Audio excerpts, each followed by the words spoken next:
Hey, welcome back. So today we're hiking in a forest. Not just any forest, but Kuitpo forest. And today we're going to do things a little bit differently from what's already used to. I'll be summarizing to you guys a book. Not just any book, but The Art of War. Weesha!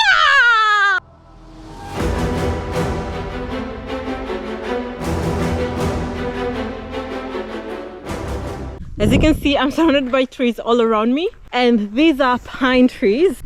Beautiful, tall. Can someone tell me what pine trees are used for? And I don't know if you can see, but there's someone on a horse coming along. So you can do some camping, picnic. You can come for just a walk, bushwalk, hike, bike riding. So you can do quite a lot around this area, and it's a huge forest. And I'm doing the longest trail, and it's called Tinjella Trail. And getting on this trail, oh boy, I had to ask 4 different people. Yeah, it's not that easy, but yeah, finally. And then someone thought of using Google Map, and I was like, duh, that's pretty much what I use like daily. So it's the longest. It's a 12-kilometer return trail. I've never been in this forest before, so this is my first time. I've got my raincoat because a while ago, like about 15 minutes ago, when I got here, it was actually raining and I did not want my gear to be wet. So since we're on the Tinjella trail, we'll be following the black arrows. It does say Kidman, but it will intersect with Tinjella trail at some point. So that way. I have chosen to begin with this book because, hey, whether you like it or not, we're always at war, constantly at war. Be it spiritually, mentally, physically, you name it, we're at war.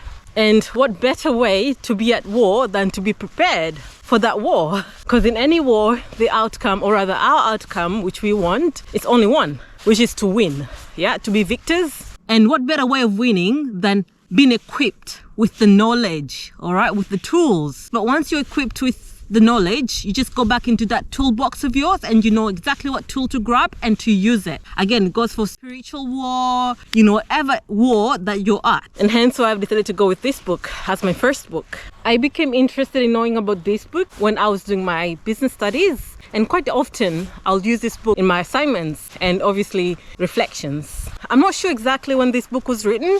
If someone has an answer to that, please leave it in the comment section below. This book has been widely used in areas such as sports, politics, business, and you name the rest. And as I go on summarizing, you'll know why.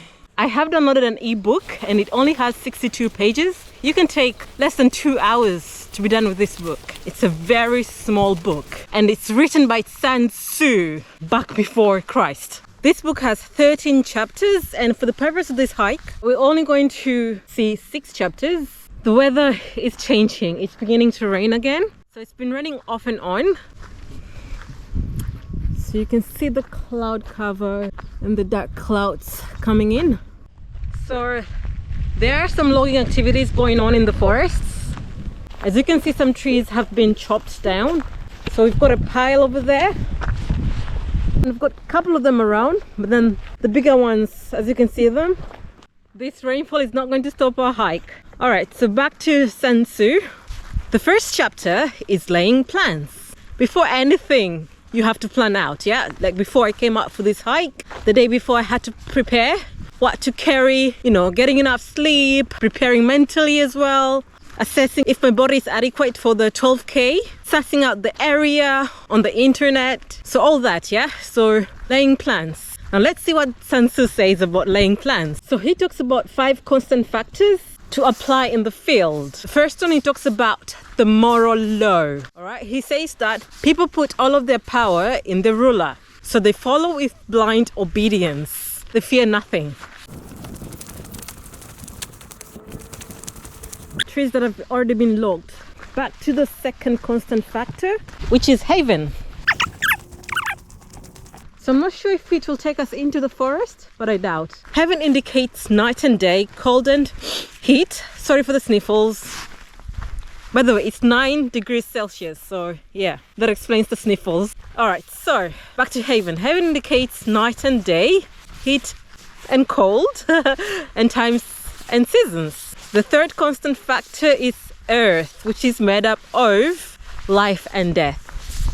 The fourth one is the commander, which stands for virtues of wisdom, sincerity, benevolence, courage, and strictness. And the final constant factor is method and discipline. Sun Tzu says, this is how the army is subdivided, ranks amongst officers, roads by which supply may reach the army, and control of military expenditure. Sun Tzu goes on to saying that, can you guys see the kangaroos? Warfare is based on deception. So unable to attack, seem unable. When using force, seem inactive. When near, make the enemy believe you're far, and vice versa. If his forces are united, separate them. Attack him when unprepared. Shh, and don't divulge your plans. And therefore, many calculations lead to victory and few to defeat. Chapter 2. War is expensive.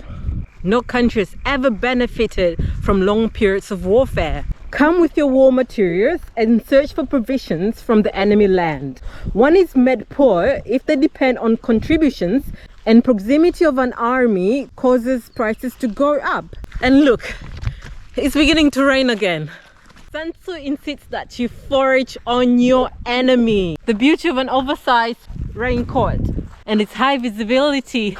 Great object for any war is victory and not lengthy campaigns. Chapter 3. Attack by Stratagem. Sun Tzu said it's better to take the enemy's country whole other than destroyed. Ooh.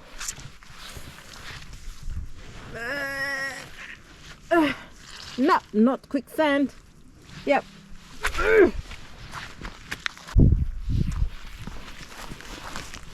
Now, are these edible?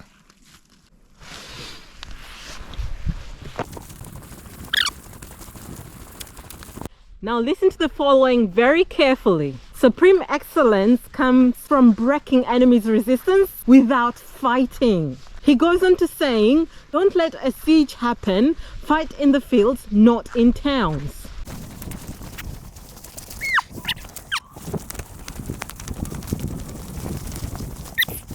Uh-oh, danger sign coming up. You know what? They haven't told us which is the alternative route. So, yep, that's the way forward. Sun Tzu says that it's a rule in war that if forces are 10 to enemies 1, surround. If a ratio 5 to 1, attack. If twice as numerous, divide your army into 2. If equally matched, offer a battle. Whooshy! If slightly inferior in number, avoid the enemy. Yeah. If unequal in every way, flee.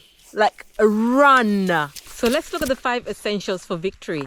The first one is know when and when not to fight. The second is know how to handle both superior and inferior forces. The third is have same spirit throughout all army ranks. The fourth, prepare yourself and take enemy unprepared. And lastly, have military capacity without interference from the government. Hence, if you know the enemy and you know thyself, fear not the results of 100 battles.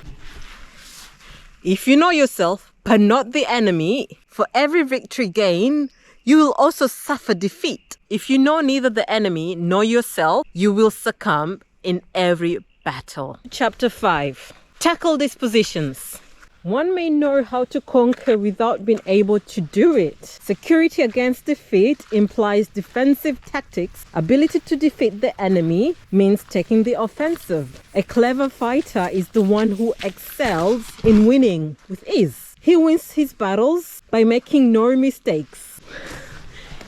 Imagine that, winning all of your battles without making any mistakes. Did Sun Tzu know anything about one learns from one's mistakes? Wait, how does one make no mistakes? Well, Sun Tzu says by cultivating moral law and strict adherence to method and discipline. One of the 5 constant factors we touched about in the beginning, remember? That's us, black arrow pointing right. Okay, hold on. Is that a mushroom? Let's come closer. Oh wow, it is a mushroom. Wow. Oh, shoot. I uprooted it. Sorry, mushroom, didn't mean to. So back to making no mistakes. How? First, they measure. Second, by estimating quantity. Third, they calculate. Remember, numbers don't lie. Fourth, they balance their chances. And lastly, victory. Moving on to chapter 5, energy. So Sun Tzu says that controlling a large army is the same as controlling few men.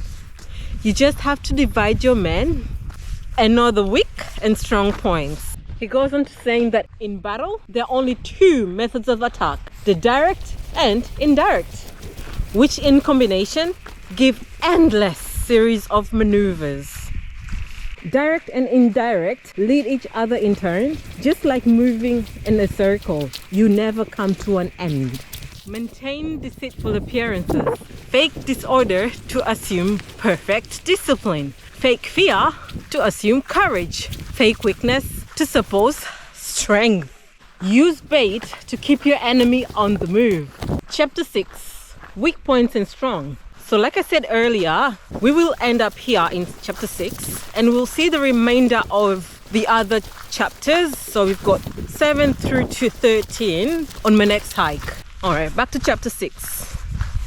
Weak points and strong. All right, this part is a little bit dramatic. Oh, divine art of subtlety and secrecy. Through you, we learn to be invisible. Through you, we learn to be inaudible. And hence, we can hold our enemy's fate in our hands. Sun Tzu goes on into telling us that our enemy should never know where we intend to fight, for they will prepare against possible attacks. If enemy strengthens his front, rear will be weak. If he strengthens his rear, front will be weak. If he strengthens his left, right will be weak. And if he strengthens his right, left will be weak. And if he sends reinforcements everywhere, he will everywhere be weak.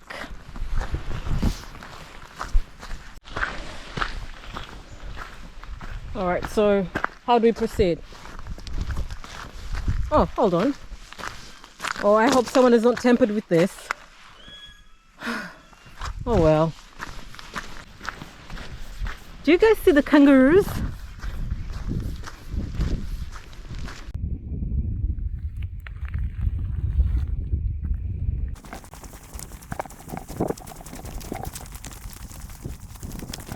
Look, the sun is setting.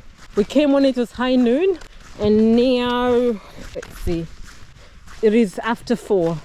Now, who knows what this machinery is for? Yeah, it's got something to do with the tree logging. Can someone tell us in the comment below?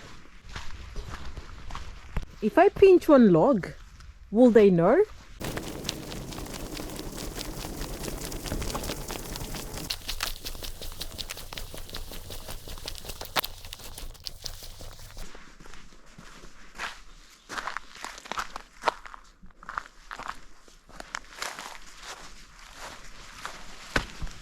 Sun Tzu goes on to saying that all men can see the tactics used to conquer, but no one can see the strategy. Hence, do not repeat the tactics which you have gained victory, but regulate your methods. Be like water, Sun Tzu says. It doesn't retain a constant shape. It shapes its course according to the nature of the ground. If you can modify your tactics in relation to your opponent, victory, you win. So we've come to the end of a hike and it's nearly 5:30. That's in the evening. That means I've been hiking for about 5.5 hours. So that's how we started, yeah, Kidman Trail. And that's where we came up from. And over there is the highway. So in total, I must have hiked for close to 17 kilometers. Yep, quite a big hike. So if ever you guys want to come to Kuitpo Forest and do the Tinjella trail, just make sure you park your car at the Kuitpo Hall, all right? So earlier on, I parked my car at the Avenues picnic area, and then someone told me that I had to drive out again to come to Kuitpo Hall. So if you guys want to come out here, just come directly to Kuitpo Hall. So just Google Kuitpo Hall, and I'm sure it will take you all the way to where I am right now. And then go to Forestry SA, Forest, and then RY, yeah, and download the trail map. So that's where I got this trail map from. And it's got a total of 5 trails. Shoot me a comment in the comment section. How did you find this hike? Do not forget to subscribe. Very important, as always. I'll go on with the book, The Art of War by Sun Tzu, in my next adventure. Until next time, see ya on my next adventure.